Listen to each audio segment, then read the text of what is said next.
Welcome to another episode of So It's Not Just Me. I'm your host, Joanna, and I previously released some episodes for our Hidden Illness and Life Changing Illness series. So, this is going to be part of that series that I did. And for that, I wanted to talk about things that aren't always the norm and are quite hidden. A lot of people don't see illnesses and don't think that um, anything is wrong with people sometimes.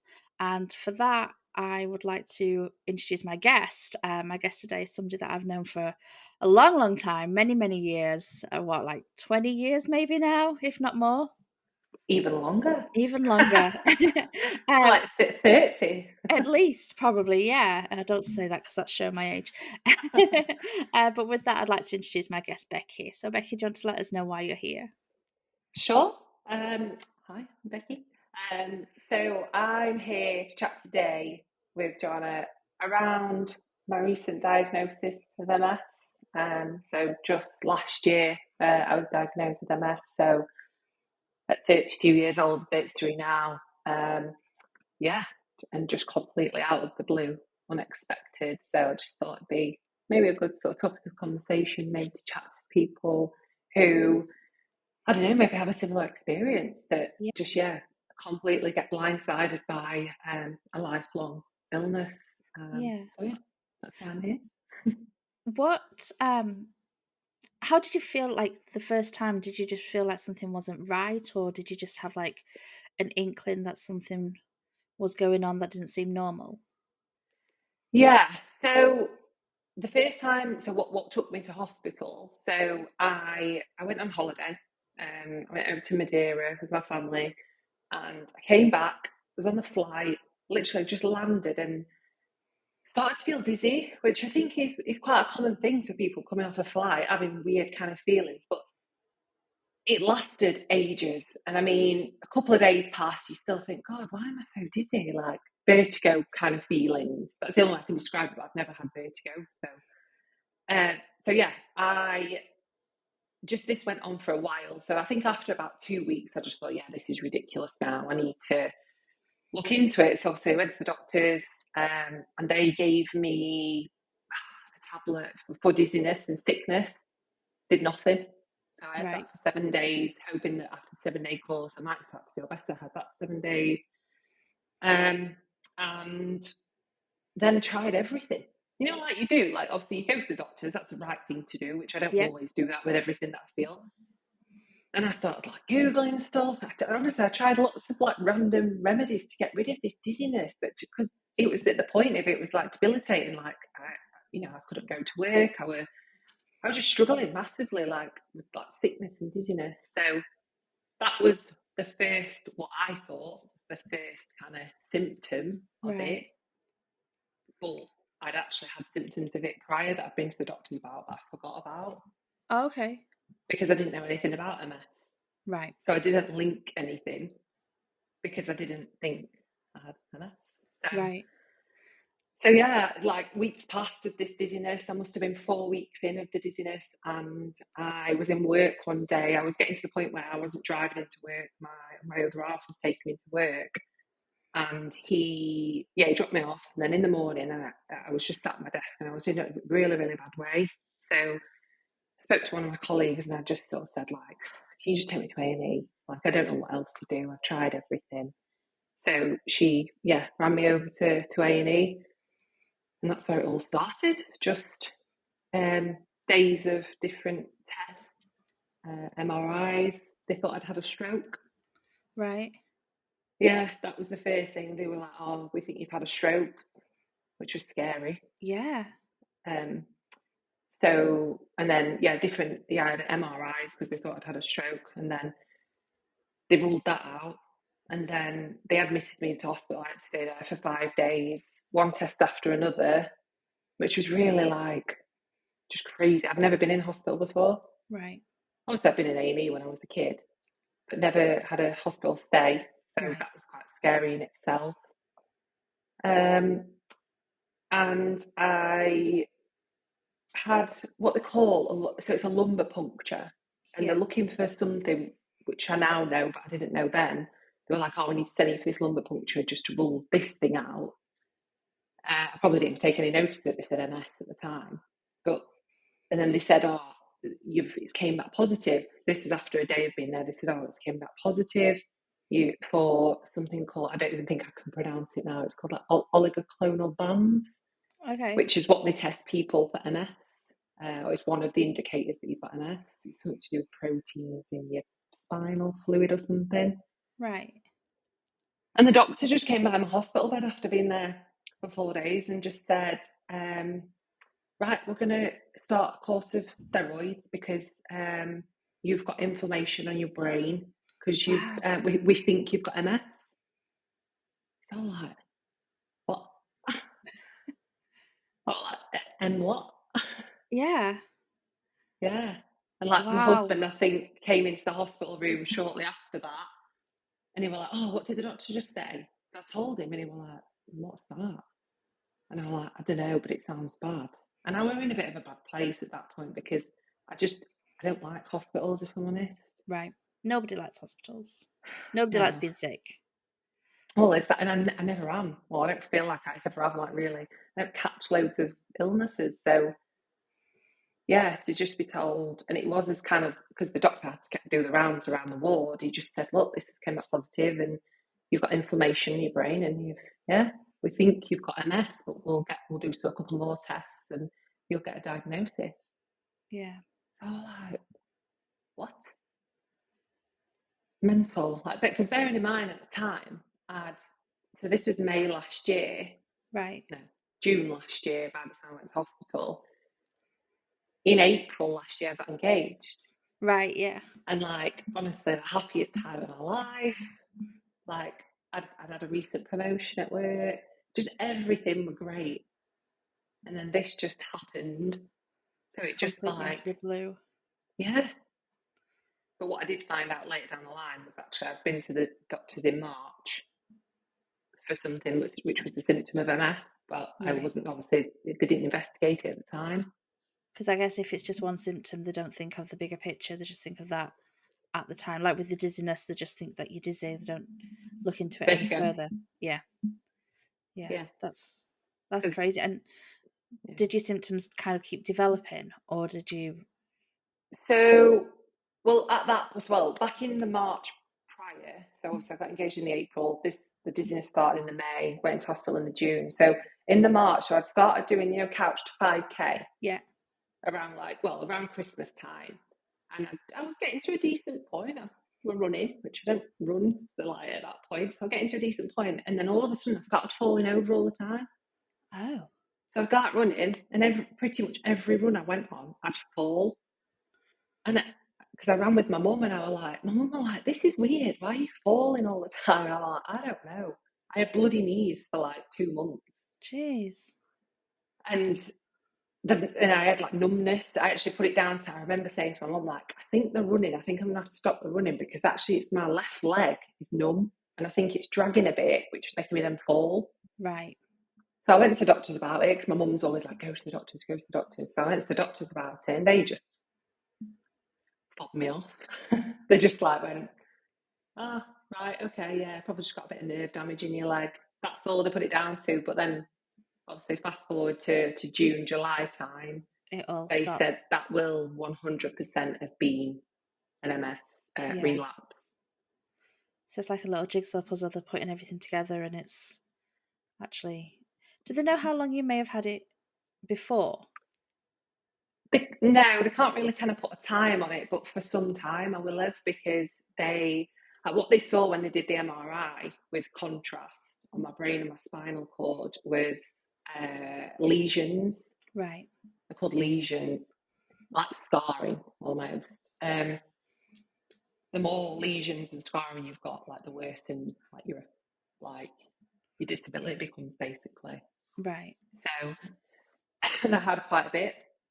Right. Okay. So I must have had it for a period of time. Yeah. Did you know anything at all about MS before? No. Mm-mm. So I No. remember when I was at school, there was a girl who had MS. Sorry, a girl's mum who had MS. Mm. And then obviously my auntie has MS. But I don't really know much about it. I know that my auntie has good days and bad days, and at the minute she's doing very, very well. But Mm. at least from what I can see, obviously not being there, I don't know everything that's going on. But I know very little. It's like the nervous system and things is the main part that I read um, Yeah. about At the it. time, like, no, I didn't know anything other than my mum's cousin has got MS, or Right, having had it for a very long time. I think he's in his 50s now, and he got diagnosed in his 30s. So the average kind of time, so it generally you get diagnosed with MS between ages, I think it's like 25 to 35 or 25 to 40 or something like that. right, So he okay, got diagnosed in his 30s, late 30s, I think it was. But he's got a different type of MS. So, but I didn't know this at the time. The first thing I thought of when I got diagnosed was, oh my God, like John's in a wheelchair. John's right. really, really unwell. I didn't know that But there was different types. yeah, so I don't know them all. I think there's three. I'm not sure, but so Okay, I've got um, relapse remitting, or remitting relapse, one way around. So I have it like relapses, so my symptoms come up like an American relapse, whereas he has primary progressive, right, which okay. means he actually I haven't read much about primary progressive, but I know it's worse Is that like a in the sense of his constant? symptoms. Right, Yeah. So his symptoms are present, I think, all the time. right, okay, Whereas my symptoms or bad kind of flare ups or relapses is what you call it, like they will flare up kind of every so often, not all the time. right. Was it like, even though you didn't really know what it was exactly and you're still learning about it, was it a relief to get a diagnosis of this is what is wrong? No, no, not for me. I'd imagine for a lot, and I have spoken to a couple of people who've been diagnosed recently, that for them it was because Right, they'd been poorly and had different things wrong with them over a number of years before getting a diagnosis. I hadn't. Like, right, I'd had things wrong, but I'd probably brushed them off, or I'd been fobbed off by the doctors at the time. Um, and then, like, the most serious one was when I actually got my diagnosis, which was dizziness. My vision went. So I started seeing double vision. My balance, I couldn't walk properly. So that was like the worst kind of sort of relapse I've had. So yeah, to get diagnosed from that, no, it was not no relief. I was just like, what the hell? Like, I had right. a full time job and I was like 100 miles per hour. My life was just pretty busy. Yeah. So I just, yeah, I was just shell shocked. How was work? I was Was work. How was it? Were they good with you when you was diagnosed and things, or how did that go? They were probably as shocked as I was, Okay. if I'm honest. So, because I'd gone from being pretty fine to not. Yeah, they gave me some time off when I was first diagnosed. So I work in recruitment, Right. which I don't know if you know much about recruitment. But it's a pretty fast-paced industry. It can be pretty cutthroat at times as Y- well. So, I mean, I'm not. So I'm the recruitment manager. So I recruit the recruiters. But the industry as a whole is pretty intense. Is probably the word. Yeah. So yeah, they were all right with me, and so I obviously had to have some time off, and then came back to work. I think just with like shortened down hours, and then by sort of September time, I was back at work full time. Right. Right. But then things have changed since then. So that was September last year. Okay. So like a Things have year, just over. changed. Yeah, Okay. yeah. So the couple of months after that were quite tough. Was that tough getting used to your system, your new symptoms, or tough just like mentally dealing with what was going on, or how do you mean Mentally, mentally? because I officially got diagnosed in August, because I got, like, the doctor came around in June whilst I was in hospital and said, "We think you've got MS, but you wait for a diagnosis," which was in Right. August.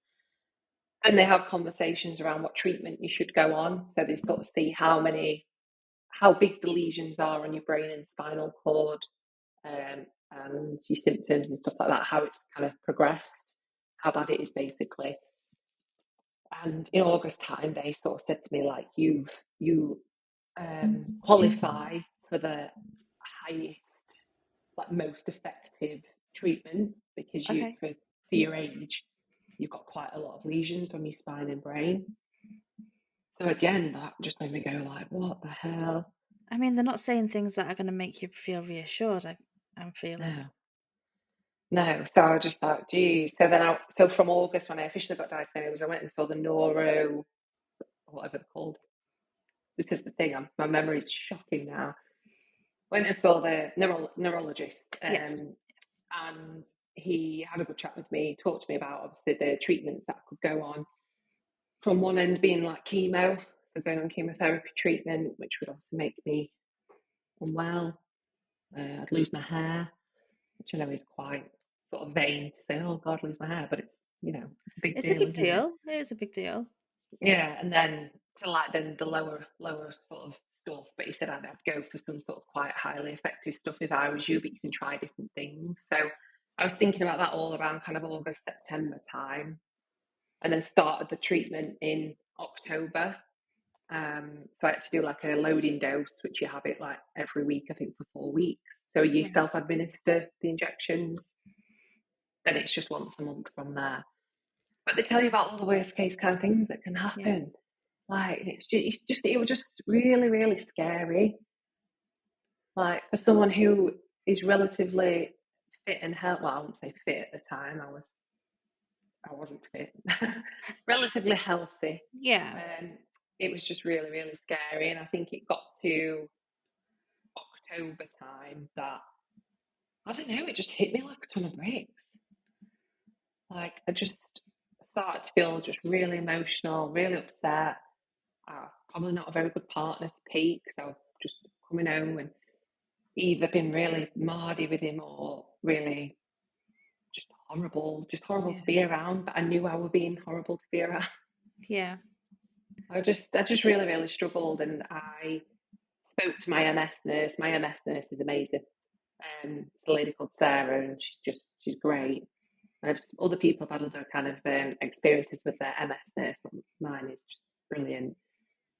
And she just sort of said straight away, she went, I'm going to refer you for some therapy. She said, I Yeah. think you need it. Um, she didn't even, well, she obviously asked me if I wanted to, and I was like, yeah. And she was just like, right, I'm doing it. And she just got on it straight away. So I started therapy in October. And my biggest kind of upset, what I ended up speaking to the therapist about was like, I was like trying to plan a wedding Yeah. and just got diagnosed with this and trying to then obviously juggle work and being a good partner and being a good friend and daughter and all of that. Whilst also, sorry, still doing a renovation at Yeah. home. Yeah. So we started renovating our house in 2022. We still haven't finished it. I'm still by 2024 because it was a big reno. So just all of it just got on top of me, along with obviously I was like, oh God, I've got to plan a wedding, and I had to plan the wedding. I didn't have to, but we chose to get married Yeah. in our back garden, and it just all got a bit much, and I just got very, very down about it Yeah. all.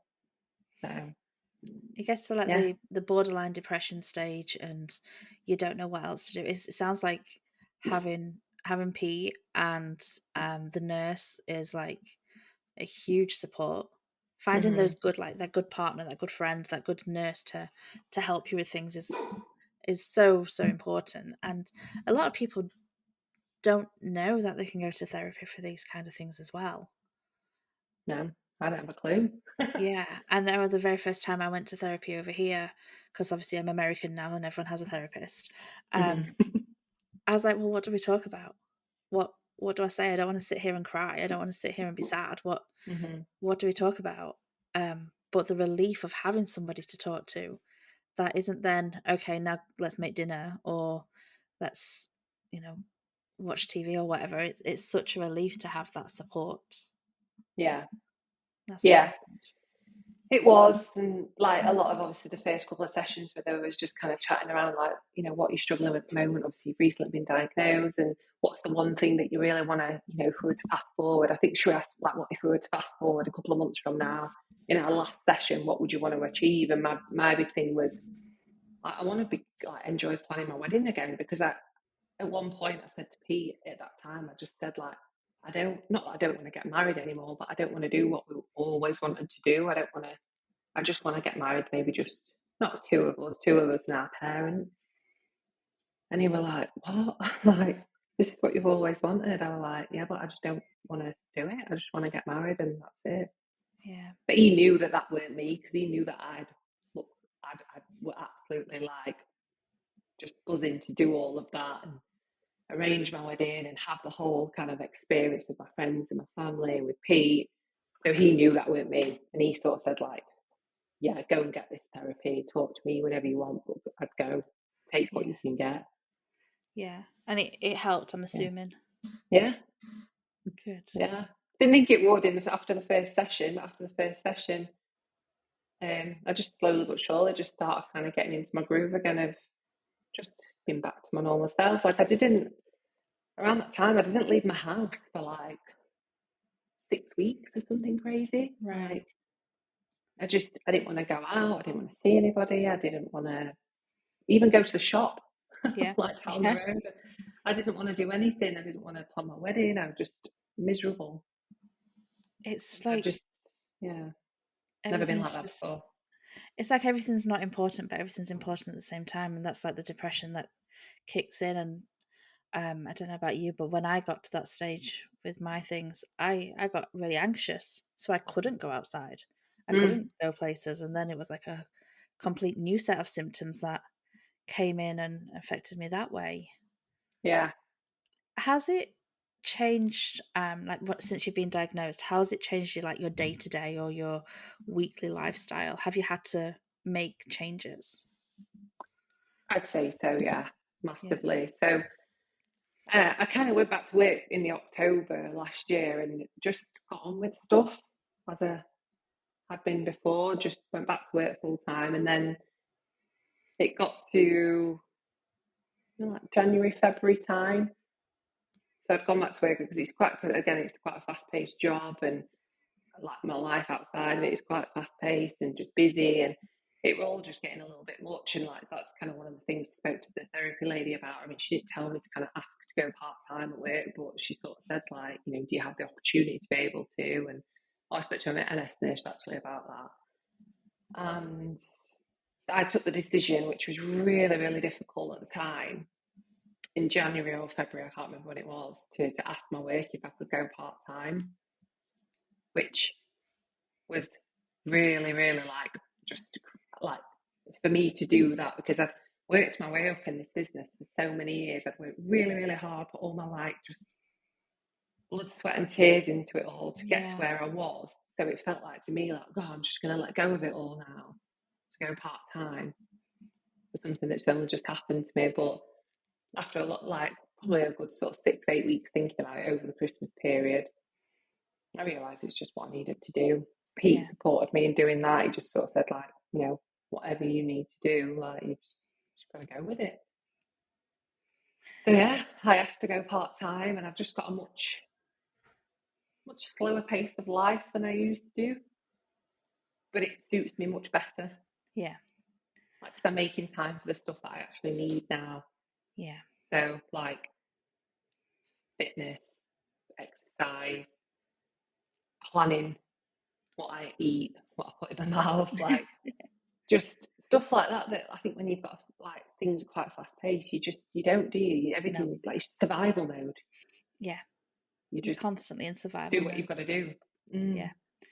It's like, just give me the energy to do another day and Mm. then give me it again for the next day and next day. It's just nonstop. That's what I was doing, and I think going part time and my job was much like, it was really, really hard at first.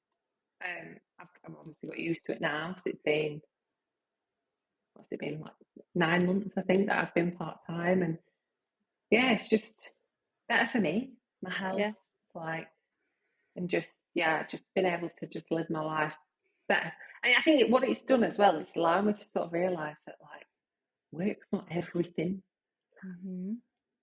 Like work isn't everything. Like I don't need to put like my own health at risk for a job. No, no, it's not worth it. Definitely not worth it. Um, Yeah.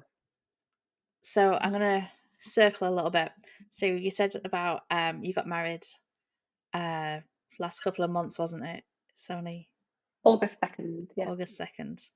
Um, did you have to make any adaptations for the wedding, or was everything as you still wanted it? Um, Probably as I still wanted it. I think I was a little bit more mindful of that. Don't try, don't try and cram too much in. Don't try and plan every minute of the way. I think some people when they get married, they plan every minute of the day, Yeah, don't they? Right, like being really rigid with like timings, like do this, do that. I wanted it to be quite relaxed, yeah, and I'd hope that anyone that went to the wedding would felt that as well. That yeah, I could, if I wanted to go and have 5 minutes, luckily I obviously got married in my back garden, but if I wanted to go and have 5 minutes on my sofa inside during the day, I could. yeah, Um, but yeah, I think just the whole thing, even though we planned it obviously before my diagnosis, where we would get married, like as soon as we got engaged, we were like, right, we're getting married in our garden. But it like couldn't have been better for just, well, for both of us, but for me to just, yeah, know that I'm at home. It yeah, just felt more relaxing now knowing I was at home. So yeah. And then you went on a yeah. complete adventure for your honeymoon. Mhm. I'm Mhm. I'm not gonna lie, I was living my life through your photos of your honeymoon. It was like the best thing. Um, Yeah.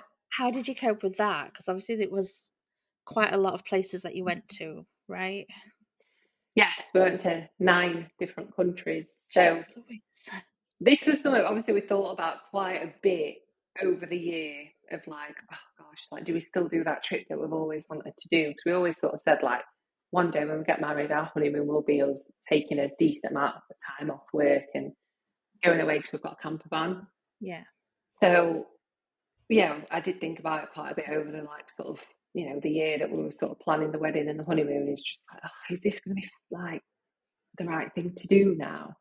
But it was, it was great.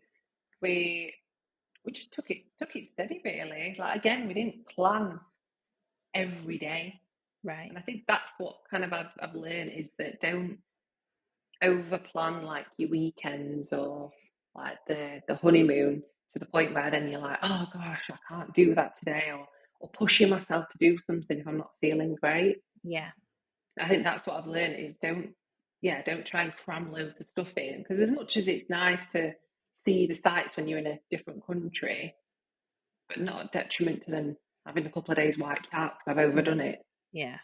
That's how I am with I know that is complete different end of the spectrum, but with my migraines, I know if Yeah, I push myself, then that's it. 2, 3 days, I'm in bed, I can't get out of bed, and, yeah, it's pretty bad, so, obviously, it's not the same aspect as yours, but, for everyone who has a lifelong disability or illness, it's not worth pushing yourself. no. So I'm It's just just gonna not. shut this door. It's okay. Yeah, it's not. All the sights and everything can be seen on another day, another year, another month. Another trip. And I just, yeah, it was such a good trip. There was days where we'd go into like we went to Croatia, went to Split, and Split's just amazing. I loved it, and it was really really hot that day. So we went into Split for a couple of hours, and then I was like, I'm gonna have to go back to the campsite. Like I'm hot, I'm tired, yeah, it's just a bit much. So there could have been more stuff that we could have done and more sights to see, but it was just nice, just doing it at our own pace. And we took the Yeah, dog with us, which was really, really nice because we had to think about her as well, which like allowed me to it not always be an excuse for like, oh, yeah. I need to go back. I'm like, oh, the dog's too hot. Like we're gonna have to go back. It sounds like if you Yeah, said to Pete every single day, "I need to go back," he wouldn't mind. It sounds like he would definitely just yeah. be like, "Yep, whatever you need." Oh, always. He's like the most understanding person ever. Like, Yeah, yeah, definitely. But it was an amazing trip. Everything we did, I wouldn't have changed a thing. good. We just saw so much. We had 5 weeks to go away, so we saw so much. We had some really nice chill days because we didn't overplan it all. Like if we got to like a place and I was like, oh, can we just chill here for a few days? We did. So that was quite nice to know. Oh, like let's stay in this hotel for a couple more nights because it's really nice and it's nice and chilled. So it just worked really, really Yeah. well. Sounds perfect. It really does. And Pete did all the driving. Oh, even better. Even I did. better. I did drive once, so I was just a passenger princess the whole trip, 5 weeks driving through Europe. Did you want to drive? No, Oh, okay. I'm the nah, same. I always say to Kyle, "Oh, yeah, yeah, yeah, well, I'll drive." And then when it comes down to it, I will purposely go to the passenger side so that he can drive instead. yeah, yeah, I don't think he's same. caught on yet, but or if he has, he's not complaining. Yeah, yeah. But yeah. Um, what does your support system look like? So you've got Pete and you've got your nurse. Is there like a bigger support system that you rely on? Um, Obviously Pete, my dog. Yeah. I can't honestly like I'm obsessed with my dog. I think anytime that I'm ever feeling down, she's just the most like what's the word in you know the word I'm trying to look for. She just knows. She just knows when I'm not Like feeling intuition. great. Yeah, she's great. And then yeah, Pete because he's the most positive person in the world. Sometimes like too much so, but Yeah. yeah, but for the most part, like yeah, it's Pete. We spend a lot of time together, and it's yeah. Um, my mum, my mum's been great. My dad's been great, and my friends. I'd say like my friends have never treated me any differently. My friends have understood if I've had to like cancel plans, um, or you know, they suggest going on a night out, and I'm like, do you want to just come over to my house? It's So nice when you can find those friends that understand as well, because a lot of the time, I found, like, with my anxiety side of things that when I would say, "Hey, I'm not really up to it," I was forcing myself to do it still because I didn't want to let people down and I wasn't looking after myself that way. Whereas when you find that right support group and right friendship group that understands, "All right, Joanna can't do this tonight. We need to go to her." That's really lovely to have. yeah, yeah, and they're all like that, and I think, I mean, I'm just a massive home bird anyway, but I think just yeah, I'm over kind of just overdoing it and going out. Like it just tires me out. It's just Yeah. knocks me back then for a couple of days if I'm trying to stand in a bar for too long or like I mean going out for dinner is different, but it's Oh, just yeah. these are all like just the like incremental little changes that I've had to just be more aware of that Yeah. before my diagnosis I'd just push myself to do. I'd be like, oh, you're just tired, just go. Like, don't say no because I'm always a yes person. I won't say no to plans. And even if I was tired, what was probably like really bad fatigue, I'd just go. But then Yeah. it'd knock me back for a couple of days. Yeah. Whereas now I'm a bit more just aware of that, like just do what you need to do and can't say no. I was just on an episode, recorded it yesterday, in fact, about boundaries, um, Mm. and saying no's a full sentence. I don't need an Mm-hmm. explanation to say no anymore. If I don't want to do something, whether it is for my health or just because I don't want to, I can say Mm. no and I don't feel bad about it anymore. So that's Yeah, good to have. Definitely good. yeah, I'm the same. I'm the same. I'm just like, yeah, I don't always use like my MS as an excuse because I don't feel like I have to with the people I've got around me. I know that they'll just understand if I just say, oh, like, no, I'm not feeling great. I just say I'm Yeah. not feeling great. And they just know. Yeah, yeah. So, Are you still finding new symptoms? Like every day, do you still, well, not every day, but do you still get new symptoms, or are you kind of like tapped out with symptoms right now? Or I don't really know how it works. Not how it works, but I how was it also goes. a lot more aware of it after my diagnosis. Like, well, every little thing I felt, I was like, oh, is that a symptom? Is that Yeah, this? Because it just finding something out that kind of quickly, like, just gave me a bit of health anxiety. Just, yeah, because it was scary. So I was like, oh God, am I having a relapse because I sneezed 3 times? Yeah. Like, just honestly, I did just think everything was like, it was a symptom. So then as time's gone on, I've learned to kind of know that all fatigue is kind of a reasonably kind of like a constant thing. Right. But at the end of the day, I'm probably much tired or much, well, yeah, just fatigued at the end of the day. But I'm a bit more aware of like what that is now, and it's not just me being lazy or whatever. But in terms of symptoms, like, yeah, new things come up in terms of like, especially numbness and my vision. Right. So That must be scary with your vision. yeah, yeah, yeah, it is, because I know people that have gone, like, had periods of complete blindness from Right. MS, which is like terrifying, isn't it? Yeah. So yeah, I'm quite, yeah, quite sort of worried for that, but hopefully, touch wood, it never happens. Um, but it's one of them. Like, I don't know what is this. I don't know what is an MS thing. Like, I rang my MS nurse the other day because I've been struggling really badly with some pain at my like the bottom of my spine, Right. struggling with it for weeks. And I rang her and I was like, look, I feel a bit stupid asking, like, is this an MS thing? Is it not? So it's best just asking, and that's what she's there for. She said you're best Yeah. off asking. Yeah. And I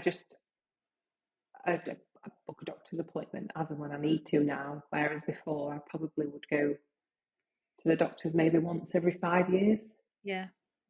Now I'm probably going once every few months for some sort of symptom or some sort of prescription I needed or I something like mean, that that. is what they're there for. So if you need to go, then you need to be able to feel comfortable enough to say, yeah, I need to go, which sounds like you are. Yeah, I think I'm out of the health anxiety kind of phase. I think that was sort of like back end of last year, maybe beginning of this year. I'd say I'm a lot more settled in it now. I'm a lot more aware of how to make myself feel better and to rest and Yeah. pace myself a bit. And I think that like when you get a diagnosis of something that is going to change your life forever, you're going to go into shock, you're going to go into panic, you're going to go into some sort of like grief stage of what your plans originally looked like, knowing that your limitations are changing and things. And it is scary for those first few months, years, however long. And it's okay for that to be scary.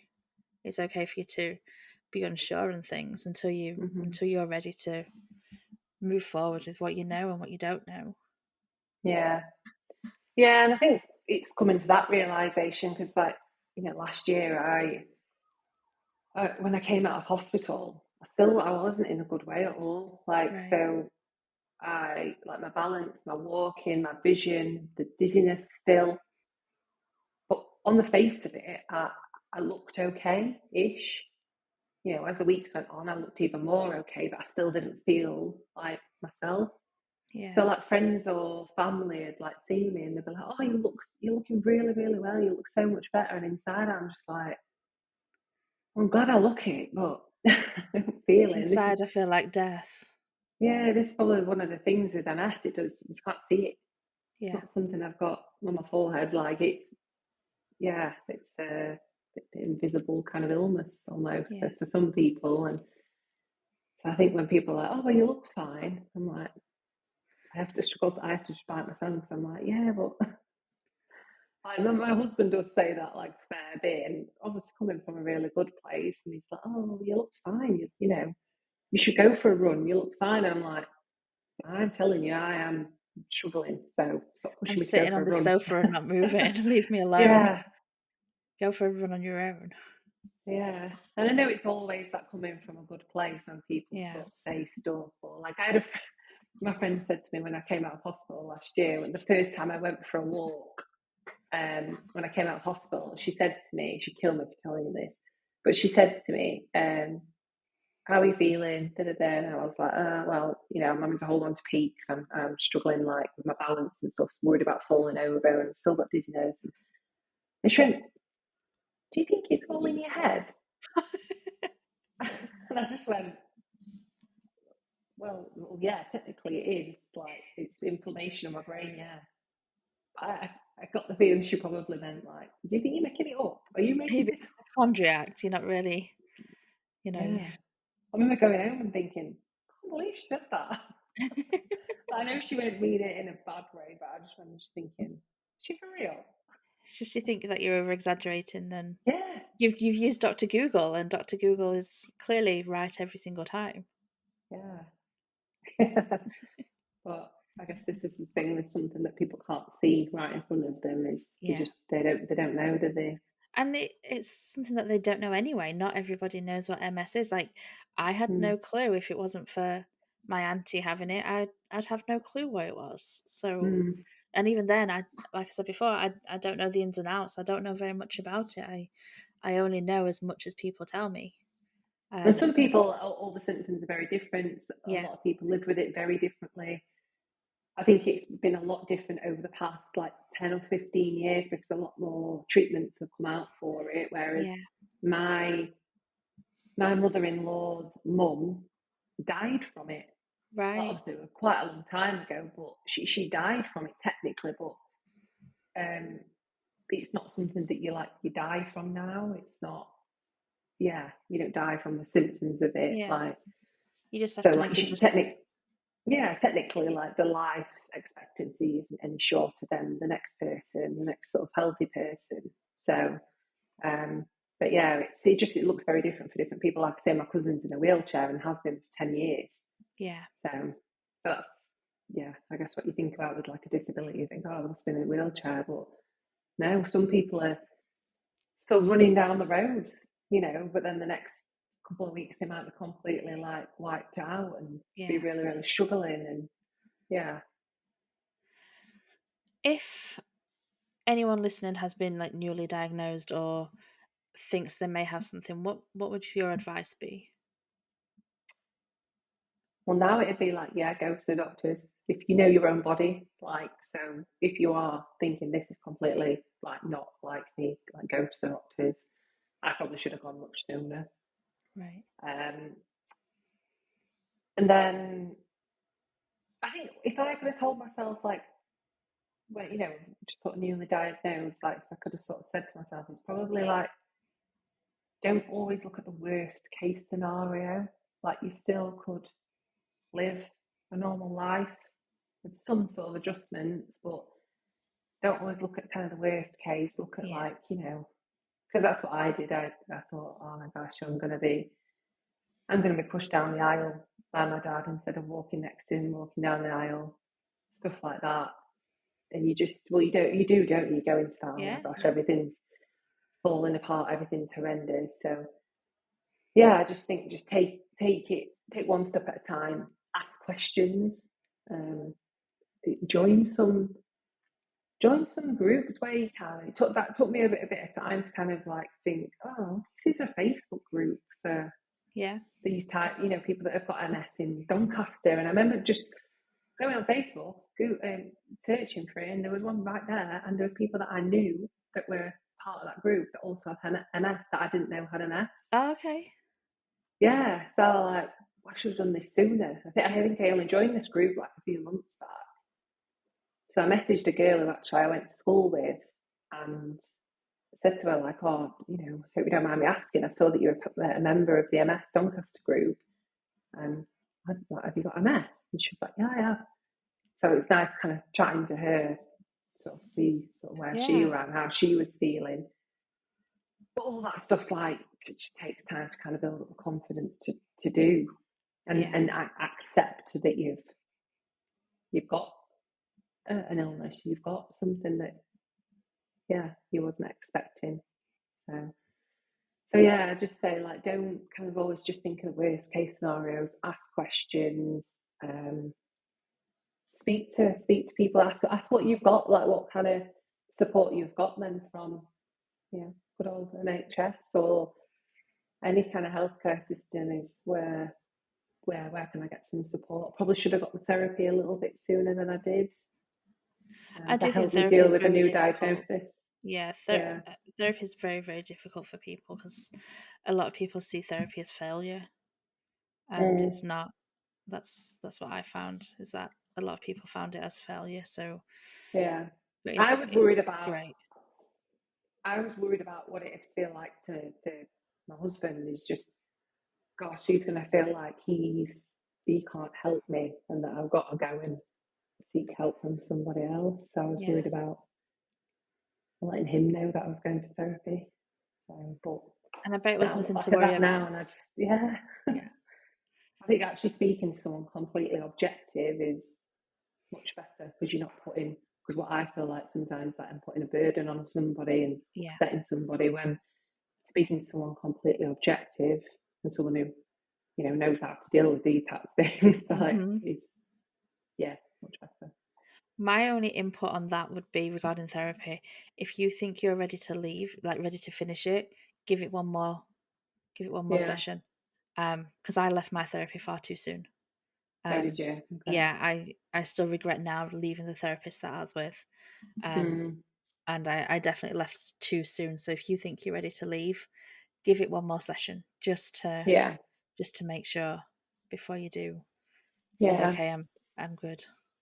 Yeah. I think probably like maybe the sort of the last thing that I'd say is like, I really put a lot of kind of pressure on myself at the time of thinking that my pace of life is now going to be so different to all of my friends and what people expect of someone at 32, 33 years old. Like, because I've got friends that are having children and traveling the world and doing big renovation projects. And I was just thinking, like, gosh, like I'm gonna have to like slow down my life massively, just have a slower pace of life, like because of this bloody illness, and just getting really frustrated. But it doesn't matter.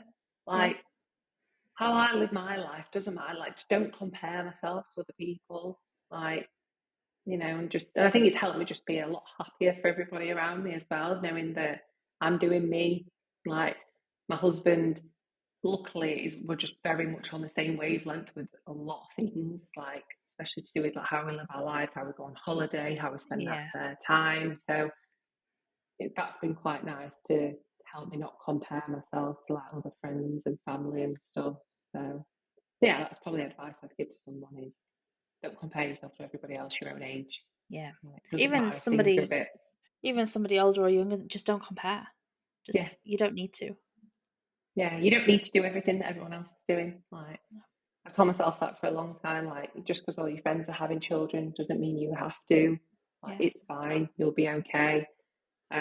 You don't have to travel the entire world. You don't have to go to Australia. Like, you don't have to do all these things. Just do you. yeah, yeah, So yeah, that's, yeah, important. yeah. Thank you so much for coming to chat to me. No It's been worries. It's really been really nice. nice. Yeah, I've really enjoyed it. Anyone who is still listening, thank you for being here, and until next time.